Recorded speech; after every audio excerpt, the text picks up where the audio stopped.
Hello and welcome to the Womb Centered Healing Podcast. I'm Sama Morningstar and I have Sophia here with me today. Sophia is one of the guest speakers in the upcoming Embodied Shakti Summit. And so we're coming on here partly to give a little preview taste of what we discussed in the summit, and also to sort of tie it back into womb-centered healing and let all of you know that what juiciness is happening in the summit and what we're preparing for. So the Embodied Shakti Summit is happening April 5th through 19th, 2019, although there are ways to get advance access to the summit materials if you just can't wait to dip into it. So you can find out about that and sign up for the summit at embodiedshaktisummit.com. Easy.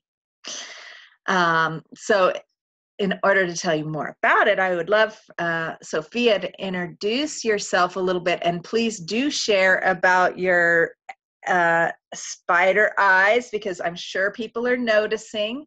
Of course, you've got your wonderful headphones on too, but that's more understandable. You're on a podcast, you got the microphone, you got the headphones, but you've also got these spider eyes. And so that feels like an important introductory aspect too. And what else? Oh, are those permanent, or those are those temporary dye type things? Yep. Like, is it I need to look up the plant. It's not henna. It's another plant that goes kind of a purple black. Yeah, I know that one. Is it Jaguar or something? There's a name like that, and I can't remember exactly the name. Yeah. Anyway. Yeah. I'm learning about it. I'm getting better at it. So anyway, so hi. Hello. I am Sophia. Hello. They they call me Sophia Wise One. And I am really happy to be here, Sama. I'm so grateful for what you weave and what you call and how you listen and walk. And I just so thoroughly, deeply kinship enjoy your company. So me too. Yeah, so if we're having a lot of fun on this podcast, that's why. She just said it. That's what it is. It's the love. It's a love thing. Welcome to the inside love affair that is Sophia and Sama. Yeah. Spider eyes. Yeah. These are my I like to clean them, keep them fresh. Yeah. These are embodied, practiced, a manifested practice of honoring a deep communion that I've been having with Spider Woman or Spider Medicine, which is about the weaving of the cosmos, the weaving of consciousness, and the destruction and the creation of consciousness and conscious form. So I've been in deep communion.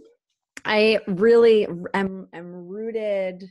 So I lean into literally ischial tuberosities and my vulva and my hips. I just feel into that my work and joy is to become a sanctuary for my soul, to live a life and to let my body be a place where my infinite, sacred, creatrix, delicious, vibrant, true self, Satnam, so many names that we call this infinite, vivacious, dynamic aspect, that the life that I live and the body that I have is a place where that is at rest and well, and at rest and expansive, so that this is that place. And there's a lot of letting go and a lot of calling in when it comes to making a temple out of our lives and our bodies, and for me. And so spider medicine has come in over the years many times. And last year, while I was going through a very sacred, very love-filled, very respectful, tender uncoupling and divorce, I was just doing a lot of deep soul searching of giving myself that permission of, if I'm going to give up this gorgeous life and this gorgeous marriage and this gorgeous person because there's something that wants to come through and that's not the right container, right? It's it's so beautiful and it's just not the thing. was doing a lot of praying of bringing myself practice, feeling myself kind of come in and asking for a lot of help to be woven. And so I really started calling Spider Woman uh, in in that time. And it got bigger and bigger. And in December, I had a initiation in ceremony in which I was had an initiation into being a spider queen, what it is spider queen. And so these are my eyes. And then if you're on video, you can see this is a reference to my crown. This is amethyst on at the top. And I do variations of stones, and they're onyx eyes, and they move around. Sometimes I have 4 eyes, sometimes I have 8 eyes, sometimes I have 6 eyes, and they move around my eyes. And the other thing is, in the fall I started asking for the good sight, for the God sight, for the clear sight, for the true sight. And so there was this intersection between the eyes. And it's so interesting because I was reading some article when I was trying to research how many eyes spiders have. And the answer was like, spiders can have as many eyes as they want. Like that's like not a thing that goes along with spiders. Like, it's like they have, the body parts and the 8 legs and this and that. But like eyes, it's like, well, they just do. Eyes are like, what? That's like not a thing, that they just really varies. And so I was researching, and one of the things I said in this like thing was like, oh, and like spiders don't have very good sight. And I had this moment where I was like, I'm so glad I don't believe you. Yeah. Like, I'm so glad I've learned enough to know that like you don't have the tools to measure that which spiders see. Yeah, that's what it is. Simple. Got it. Sure. And so that invitation of being like, welcoming that kind of, nothing short of interdimensional, as well as like, I almost want to say intra-dimensional, like seeing what is here in these layers and interactions. So, and my sense of that is that our sight could be mixed with other senses too. I was just in another interview where we're talking a lot about sentience and the awakening and fullness and full development of all of our senses, and how our senses can very much be blended together. Oh yeah. And to me, it seems like spider would have a quality of all of the other senses being blended with this sense of vibration in the web, right? Of knowing when the web is blowing in the wind, or if something is in the web, or something needs repair in the web, that the sense of sight might very well be blended with that. And we have that capacity as human beings as well. I mean, for example, the sense of taste, it also involves the sense of touch, because it's got the flavor, but it also has the texture and the temperature and all of that. But also in the womb, when we're developing, bringing it around to the womb, we have phases of our development where all of the sensory input that we're receiving is mixed together. And there's actually a condition. There are conditions that people have where they're born where those senses have not been differentiated, so that sound produces a sense of color, or sight, like sound and sight are mixed together. And then taste sound and see. Right. And already our smell and our taste are mixed together, but that sounds could have a flavor or an aroma, or having the sense, the boundaries between the senses become blurred. Might be very well what some creatures who we would say like spiders don't have very good sight. It might be because their sight and other senses are mixed together. And so yeah, that's just what came up when you said that. But that feels real real resonant. That feels like very, Yeah, I can like feel that, like the literal hairs on my body of like, yeah, right. I'm receiving, like I'm seeing from such a whole place. Like I'm seeing from inside my womb. Like like all of the vibrational soundboards in my being are part of how I, um, and it's like, I've never been a particular primary, like visual. I'm not like, sometimes I like have visions or things like that, but I can't, like a classic example is like, I can't imagine what a room is going to look like when I pick a color to like paint a room. I have only ever painted entire rooms and then decided whether or not I like the color. Like I Yeah, couldn't even do it on like one wall. Like I had to just like do the whole thing. And then I like in it and I feel it. And yeah. like I can like see it, And so, but I do often use the word see.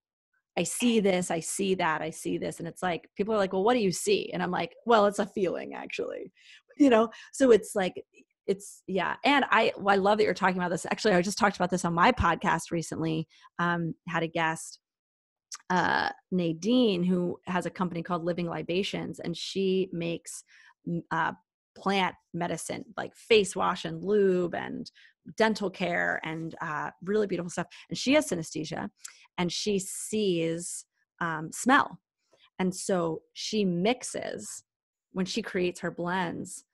She's like literally visually looking um, at how the blends fit together, Wow. and and we had a conversation that really was like, I was like, I think I have synesthesia, but with more senses than we talk about with like the five or the sixth sense, right? Like the sixth sense is really like a whole nother batch of senses. Yeah. So yeah, yeah, And so when we talk about sensory awareness and aliveness and yeah. sentience, I feel that the more we develop that awareness, or that awareness begins its development in the womb when we're in our mother's womb, Mm-hmm. and is modeled to us by our mothers. I mean, our mothers are demonstrating how to process the sensory input, as our mothers are just doing that, how they learn to do it, and then that gets wired into us, and then if we have a different wiring that's, like the synesthesia people, maybe we don't uh, fully wire in the same way as our mothers, but in the womb, that's where that training begins, and then Mm-hmm. it's carried on throughout our childhood. And um, traumatic events, neglectful events, just the socialization of us all into the structures of society sort of tell us or determine what senses we're to pay attention to, which ones are Right. important, which ones are valuable, which ones are, a nuisance or to be ignored. Um, Mm-hmm. and and a lot of the senses that I associate, and I imagine some others might as well, with the womb, um, like for example, synesthesia is considered a condition, like because but Right. your friend and I've seen and heard of others that I have turn other friends it too. into Yeah. this amazing gift where something that would normally be limited to one sensory awareness is now has this whole other sensory awareness informing it. And so all of that sensory awareness feels very associated with the womb, both from its beginnings of development in the womb, from the modeling that we get from our mothers, um, and then now when you're talking about the sixth sense, or how senses blend, it feels very related to the womb. And I wonder if you have any reflections on that. Mm.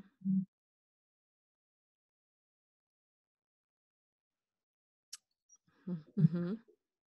I do.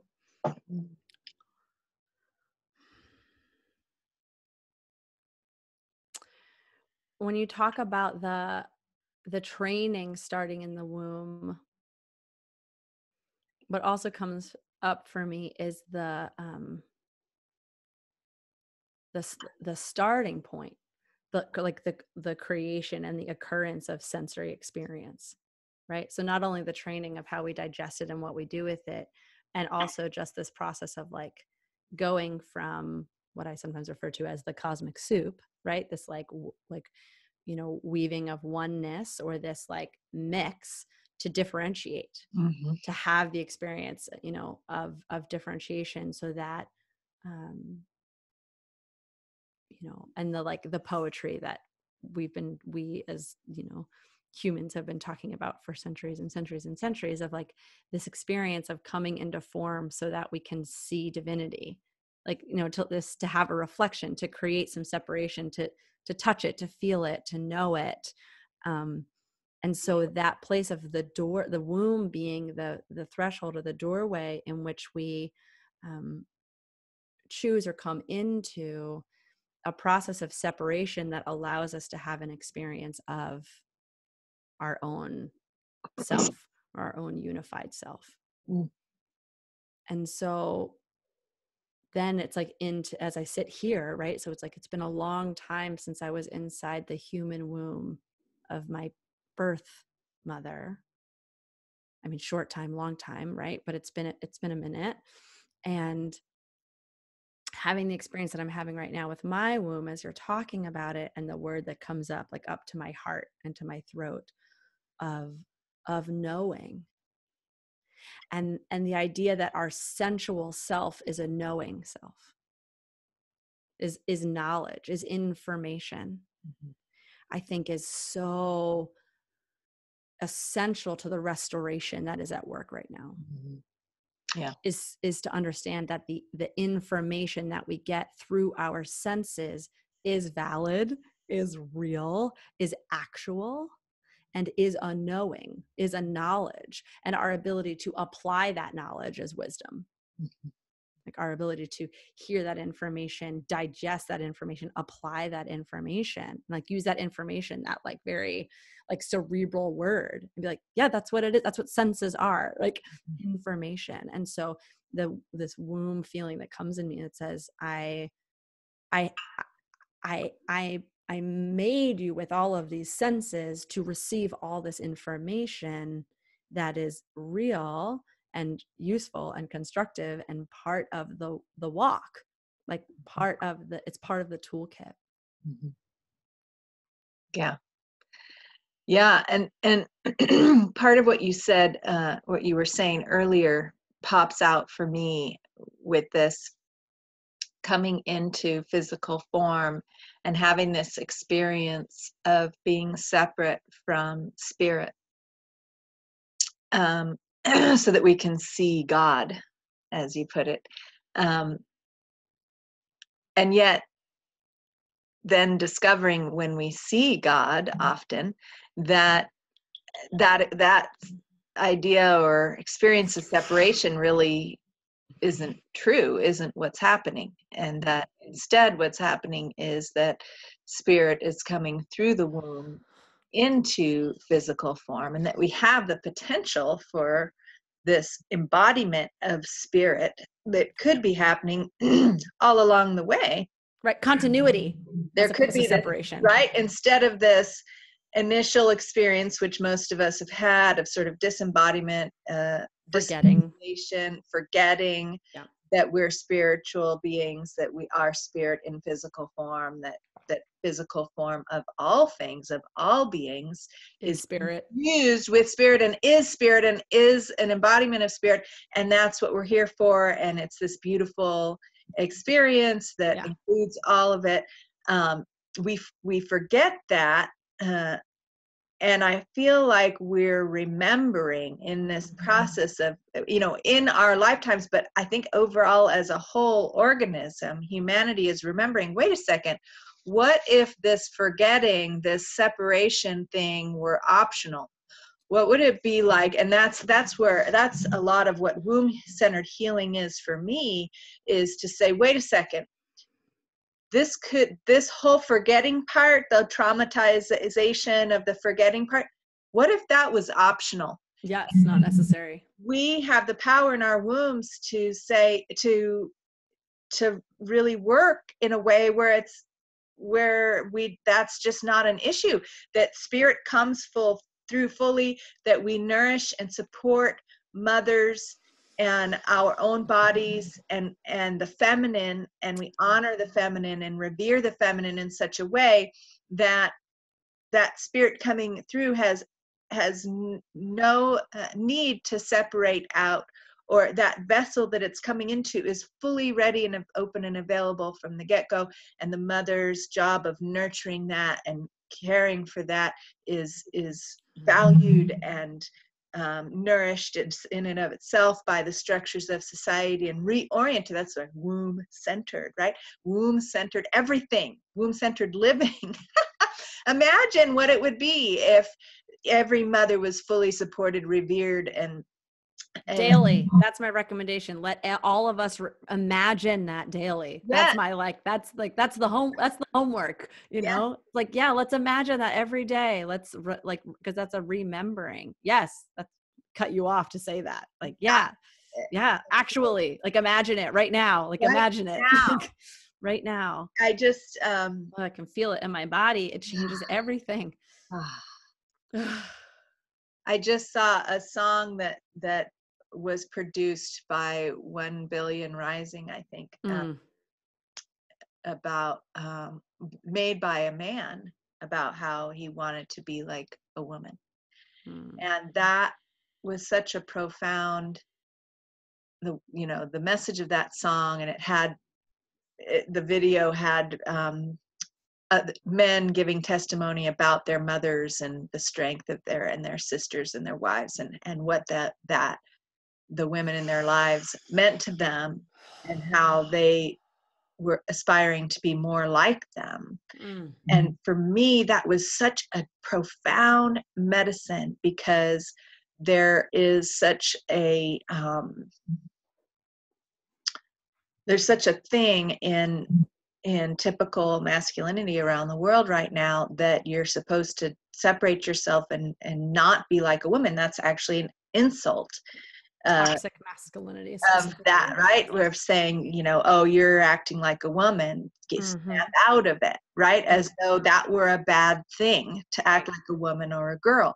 Right. And so to have this man singing, I could only aspire to be like a woman, and listing all the ways that he would want to be like a woman. He wants to live his life like a woman, because of all these powerful things that the women in his life have demonstrated how to do and be and feel. And to me, that I wept through the entire song, because that's such a deep medicine, to value and revere the feminine and the being a woman and the womb, and to have men starting to get on board with that, and people of all genders, I really feel, to value that womb space and all these womb-like feminine capacities that we all have, and have that be integrated into our lives. That's a big part of my whole mission statement, is that this womb-centered awareness is happening. It's happening now. We can imagine it every day. So I would love to hear your reflections and feelings about that, and perhaps what the Spider Queen has to say about any of that. Yeah. It's so important. It's so crucial and critical to the ways in which we have been oppressed and suppressed and repressed. Has been this splitting and this assignment of denial of the unification of the existence of intersex, the idea that there is a male body and a female body, which is in and of itself a fallacy that has been put in the world, that a penis does not have a womb for centuries, there have been human beings born with both a womb and a penis. Like that is a thing that occurs. And so like these waves of like pulling back these shrouds and lies of like, our bodies get to be our bodies. This feminine masculine energy interplay is a dichotomy that is reflected in these manifested forms of like penises and vaginas and ovaries and testicles, and these that there is this story that's at play that is not a hard line separation, but this intermixed place Mm-hmm. to let that be dynamic that's alive in everyone, Mm-hmm. that's all there.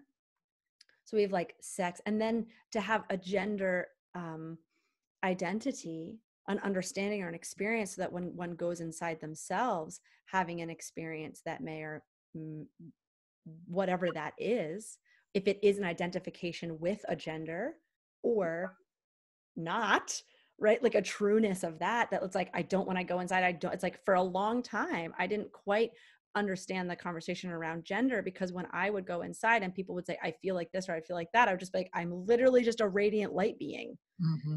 Like it took a lot of listening for me to hear. I'm like, oh, and I do like, I love and enjoy my body. So far I was like, okay, I guess I'm kind of cis. Like, I guess I'm kind of a cis female. And then I'm in the sense of being like, oh, but like we all have like crystal genitalia that comes out of our bodies, right? Like I have a penis. Like I know that like that comes off my body, that my lovers have felt, that I have like physically bumped into objects with and had sensation with. Like this is real sense. And just being like, oh, and then having this notion of being like, I don't know if everybody has that experience or not, and then giving up my idea of needing to know whether other people have that experience or not. I know some people do. I know I'm not alone in that. That is joyful, but it's real even if I never met another person, right? Like all of these are these ways of like pulling back these fundamental, again, it's just these like, it's like forgiveness, blessings. Like that's the way of the womb forward. It's like, I refuse to curse the lies and the bullshit and the abuse. I don't even want to call it bullshit. Bullshit is a beautiful thing. It's I a know, it's powerful fertilizer. nutrition for the Nutrition. soil. We grow magical mushrooms out of, Well, but we can call it bullshit because it is compost, nutrition for right? the Nutrition soil, for all the things, right? right? The soil of how we grow and move Right. forward. And so yeah, so life. it's like more accurate to call it bullshit, right? It's like, and to like take away this judgment of it. It's like, I refuse to curse that which came before, because I live in a blessed world. So no matter what I remember or acknowledge, I get to bless it, because that's my reality. Mm-hmm. And so womb-centered living in my place is like, no matter the hurt, no matter the story, no matter the memory, and I can have the rage about it, I can have the disgust about it, I can have the heartbreak about it. And what my womb asks me to do is to bless it.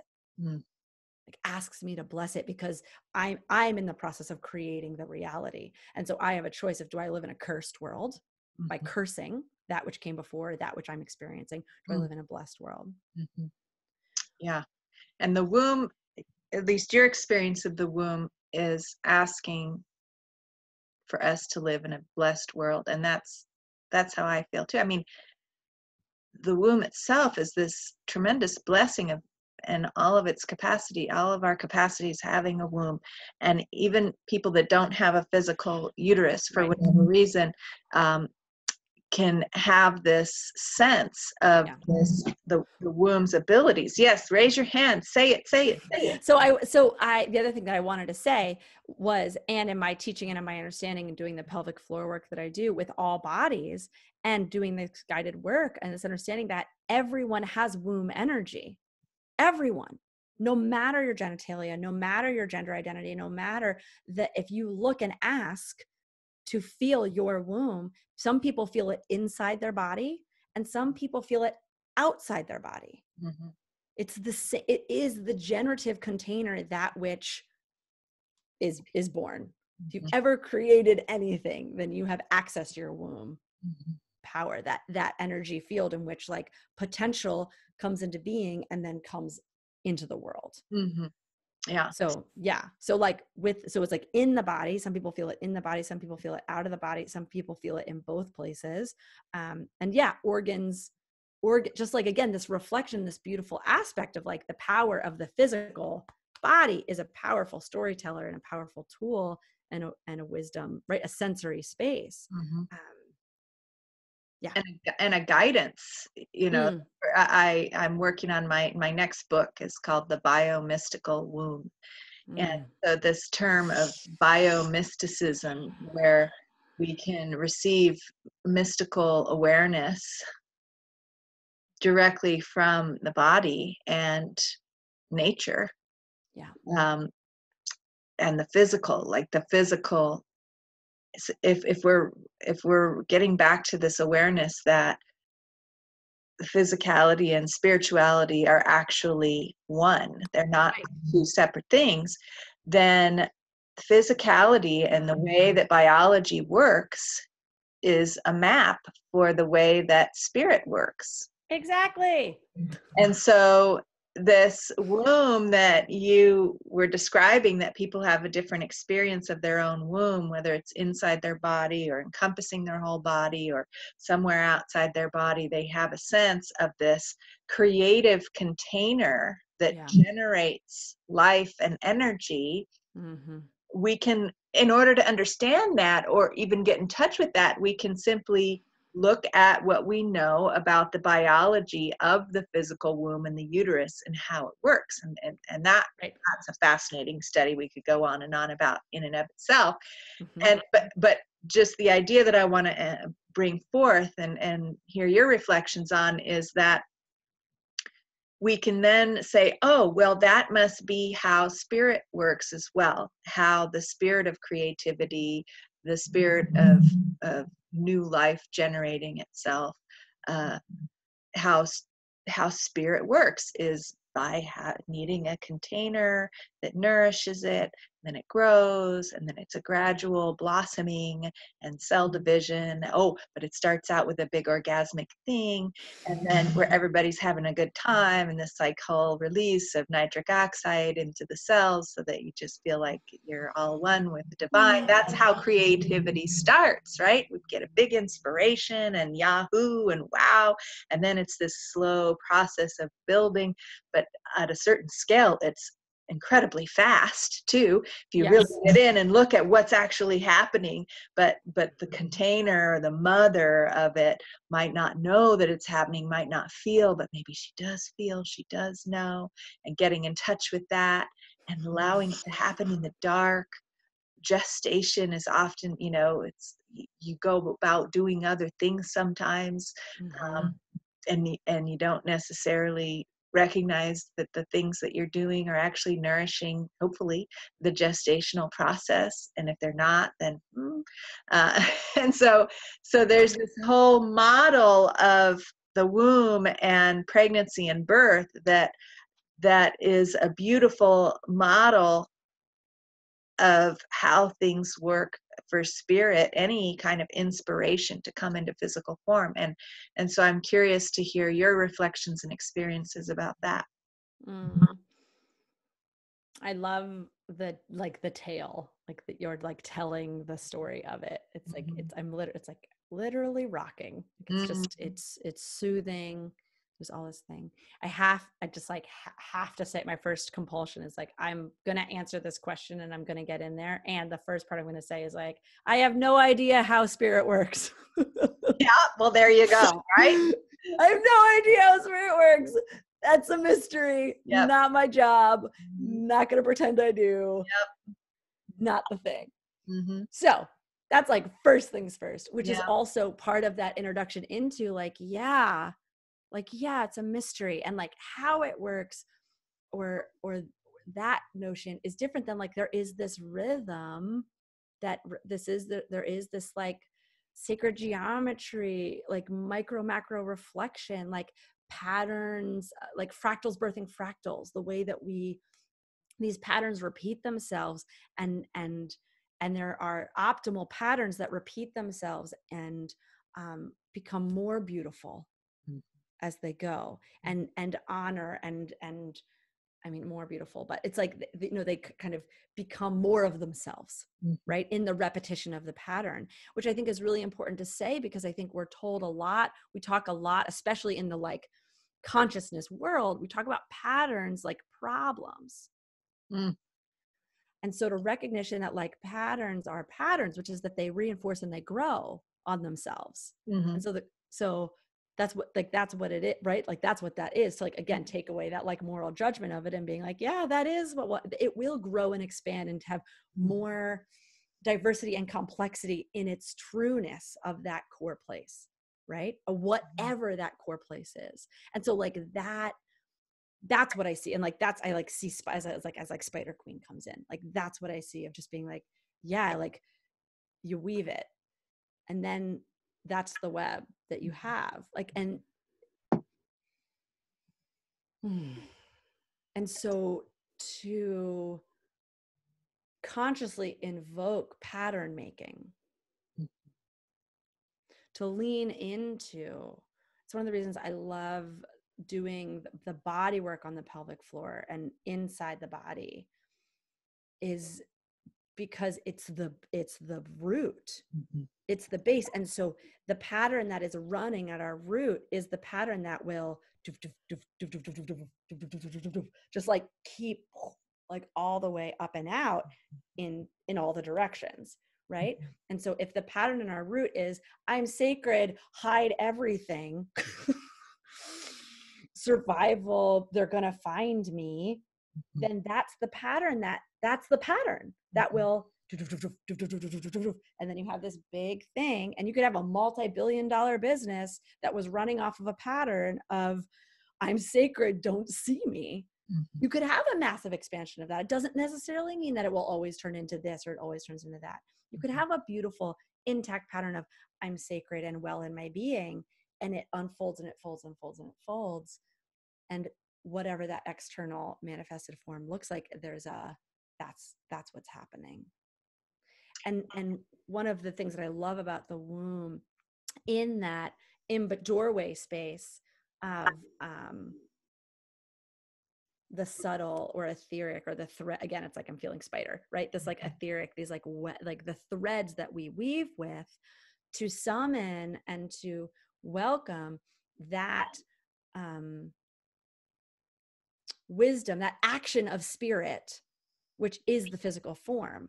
And to make the conscious choice, I do that with my body regularly, where I say to my body, if I'm like getting body work and I find a point of tension, I'll literally say to my body, okay, the divine intact part of me that knows how this wants to orient in its sacred expressed way, like you get the authority.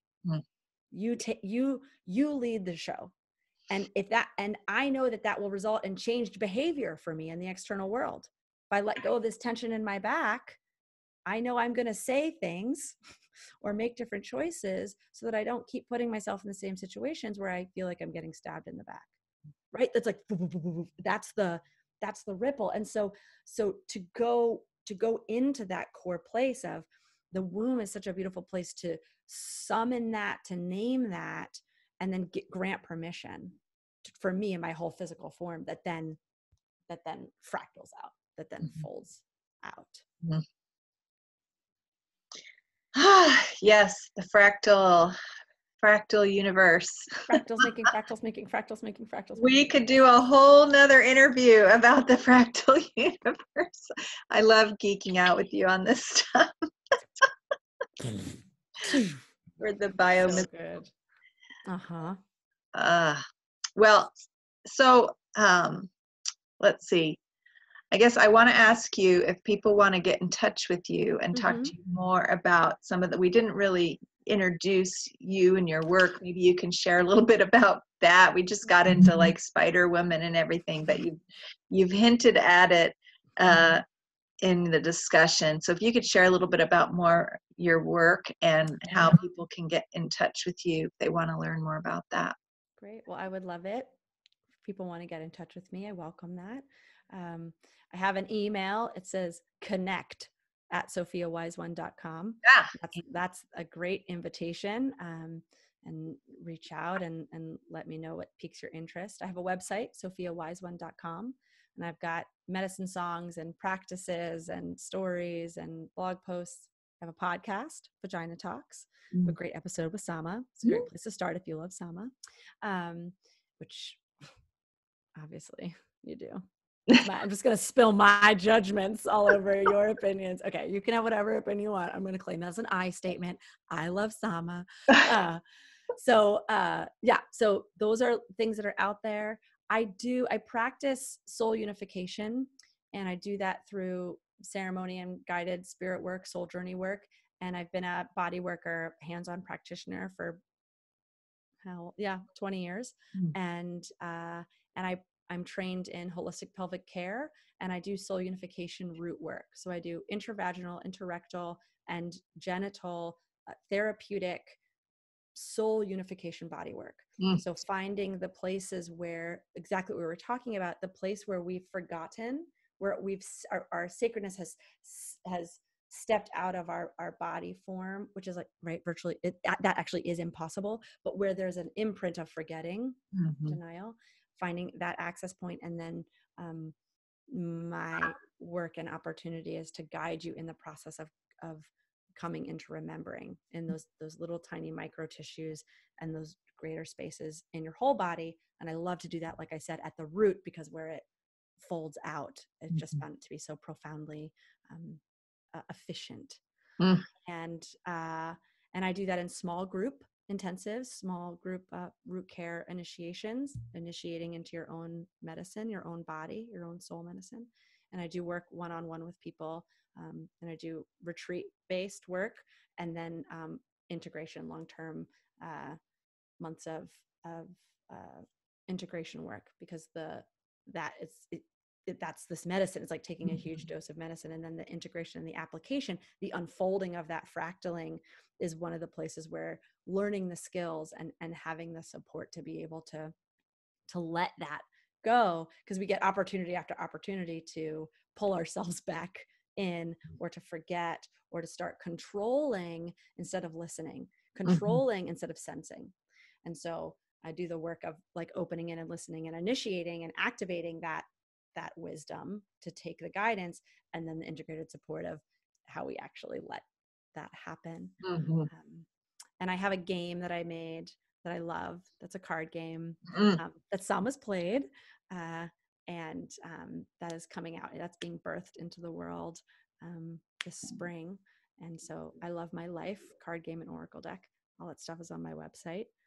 Fun. It was a really awesome experience to be able to play that game with you. It's like a cross between an oracle card reading and then having it be more interactive with practices and things like that, and doing it in a group is really lovely. So awesome. So there you have it. If you want to connect with Sophia, but you can also and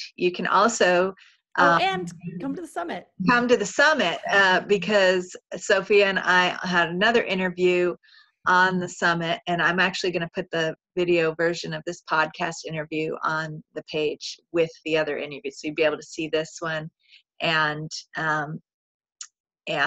the summit interview, where we got really into the Spider Queen energy in that summit interview. And so come and enjoy our summit. You can sign up for the summit, which happens, again, I'll say April 5th through 19th. Well, it might actually go a little longer than 19th, because we might have more than 30 speakers, and I tend to do 2 a day, unless I put a third person on some of the days. We might just keep going. And so, unfolding. There you go. And so sign up for the summit at embodiedshaktiSummit.com, and join us in this wonderful conversation. Sama, you pull the most incredible people together. It's such a privilege to be part of the wisdom that you pull together. Really, it really is. Every time I look at things that you put together, I'm just like, how do you let the goddess do it? It's just really, it's really beautiful. So thank you. I really encourage people, like, I'm cool and these people are incredible. Like Sama really just pulls such a wide variety of deep wells, really deep wells for the womb and the spirit. So Yeah, I feel very blessed and guided with the who I've found and who um, took me up on my invitation to become part of the summit. There's a lot of new people that I'm having, the first privilege of meeting and speaking to. All of the people in the summit who said yes are from all different walks of life, from all different spiritual lineages, religious practices, all talking about embodied Shakti. I talked with a Muslim woman who told us about how in some of the original Islamic texts about the creation story, Allah gets a call from the womb. There's a word in ancient Arabic for the womb, Rahim, calls to God and says, "You created all this. What if folks separate themselves from me?" Hey, anticipating this whole separation from this awareness of the womb. And Allah says, "Oh, those who separate themselves from you will be separate from me. How's that?" And the womb says, "Okay, great. That's the arrangement." And yet that's not taught in the early years of training in Islam. And this one speaker was so impassioned about, now I'm learning this, now I'm living this as part of my faith. And that kind of awakening of the womb centeredness at the origin of all the spiritual lineages, because of course it's at the origin of all of that, because it's the origin. How could it be any different? And so reclaiming that through all of these traditions is such a powerful process. So I invite you to come and join us for the summit. And well, thank you for joining us here on the podcast. So any last intentions, prayer, wisdom to share before we wrap it up?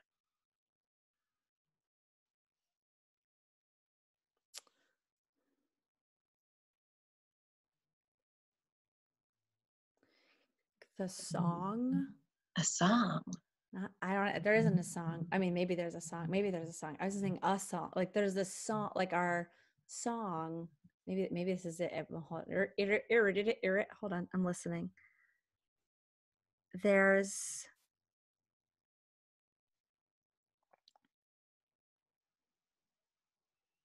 All right. So this is, All right. I'm going to sing a song. Hey! Whoa. Okay. When when this song first came to me, it came to me in my body is going. I'm like having an invert, like twitchings. It was in the Moon Lodge, in my Moon Lodge practice. And just to be clear, the river in this song is this sacred cosmic river of blood, the womb river. So let's see.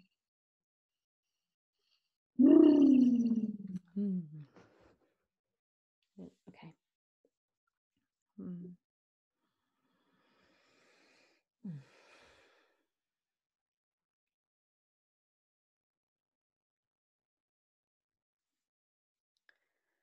There is a river that flows and flows.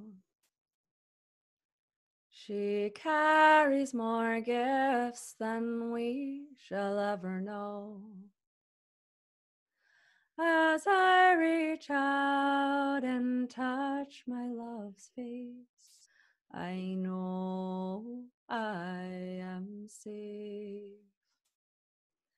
There is a rose that grows and grows. She carries more gifts than we shall ever know. As I reach out in of smell, I know all is well. There is a moon that glows and glows. She carries more gifts than we shall ever know. As I look up and feel my love's light, I know I am all right. There is a love that grows and grows, carries more gifts than we shall ever know. As I fall back into love's embrace, I know love's true grace. There is a river that flows and flows. She carries more gifts than we shall ever know. As I reach out and touch my love's face, I know I am safe.